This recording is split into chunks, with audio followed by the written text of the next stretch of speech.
Hi, everybody. I thought that I would leave us this week, this Friday, with a reading from Diana Butler Bass.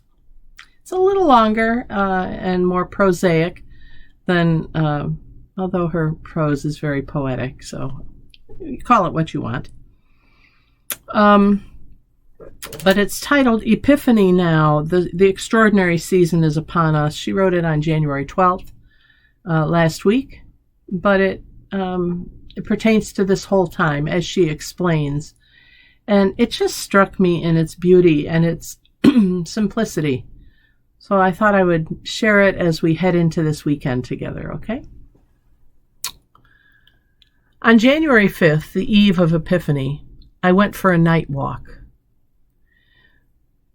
We had just had a big snowstorm in Virginia. The trees were still encased and frozen a silvery white. Tiny branches sparkled in the moonlight against a deep blue sky. Everything was silent. The only sound was the cracking crust of hardened snow with each footfall. I wondered, is this what it is like to dance across the stars? And that is what Epiphany is. A season of stars. Magic. Of course, in more conventional use, Epiphany is a season in the Christian year, the weeks that follow Christmas until Ash Wednesday, and the beginning of Lent. In the Northern Hemisphere, it is the deep winter season, a time of starkness, cold, ice, and snow. Madeleine L'Engle once wrote that winter reveals structure, that which is behind the riot of leaf and flower of spring. Stripped down to the icy branches, Epiphany manifests a January spirituality, helping us see what we cannot otherwise see. Think about that. The January spirituality, helping us see what we cannot otherwise see because everything else is stripped away. Epiphany is not just a liturgical placeholder between two important Christian holy days. It may well be the most undervalued and, in many ways, the most contemporarily relevant season of the Christian year. The traditional themes of Epiphany are light, glory, sight, revelation, and enlightenment.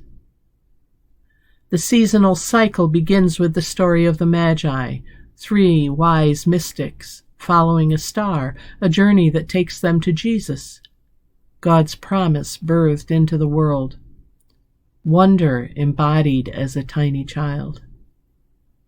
The most ordinary of human moments, birth, becomes extraordinary. Epiphany is about seeing the extraordinary in the everyday.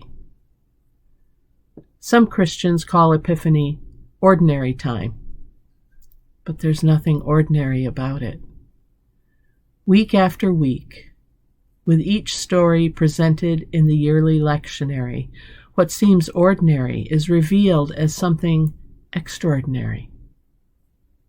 A baptism turns into a divine announcement. Water becomes wine.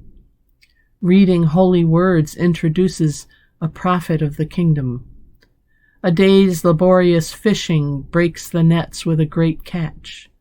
The poor are blessed, and love, mercy, and forgiveness are offered not to friends, but to those who seek to do us harm.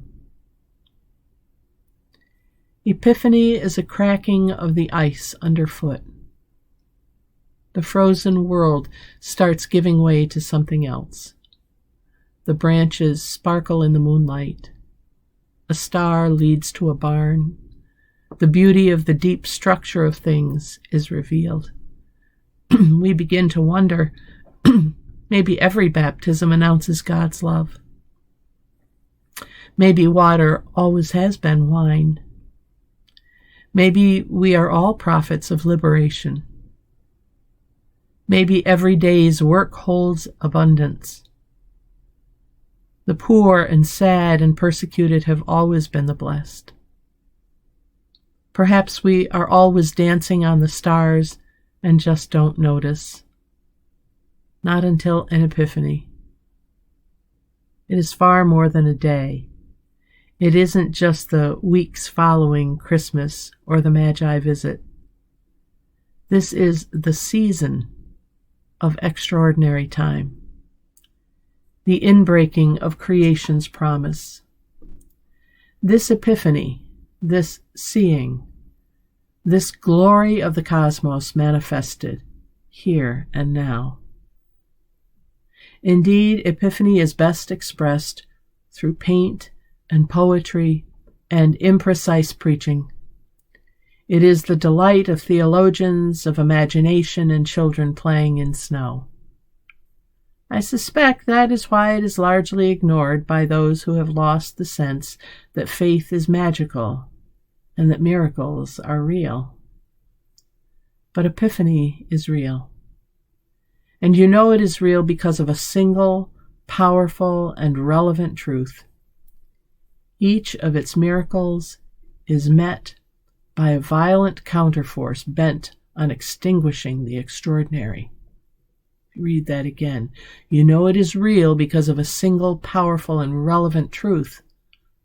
Each of its miracles is met by a violent counterforce bent on extinguishing the extraordinary. The Magi's visit is followed by Herod's infanticide. Jesus' baptism happens in conjunction with John's arrest.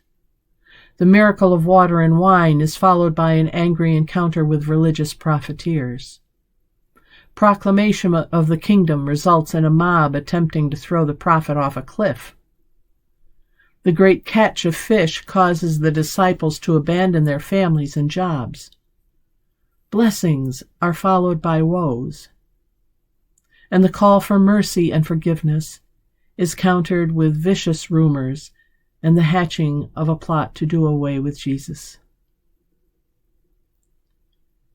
This extraordinary season includes awe. It reveals that there is more to the world than what we accept as ordinary. And there are powers and principalities that will press against Epiphany with fear and great violence. To see the deep structure, to follow the star, to hear the breaking of the ice encasing the earth is threatening to those who benefit from normal, the accepted veneer of ordinary injustices and oppressions and indignities that bedevil and deceive the human race.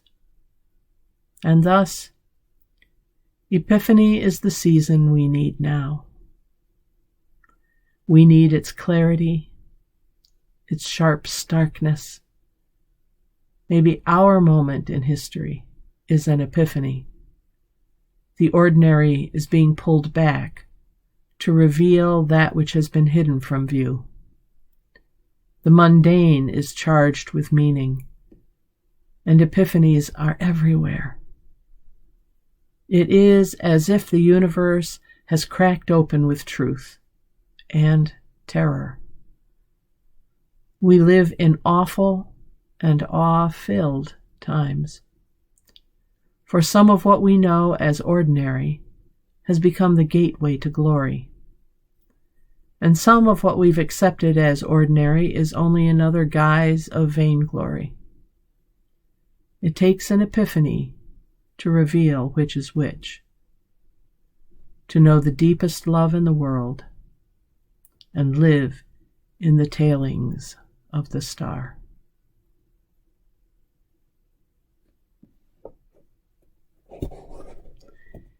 It's a Friday in real time, so I invite you to pray for this ministry if you're in a position to send financial support to enhance what we do and allow us to continue.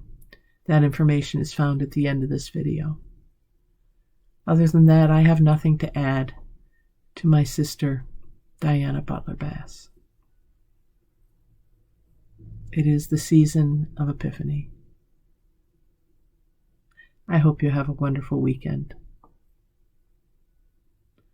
I'm Pastor Deb Swift with South Presbyterian Church, Rochester, New York. Thank you for joining me for this prayerful pause with the pastor. And until next time, God bless, take care, enjoy the Epiphanies, and bye for now.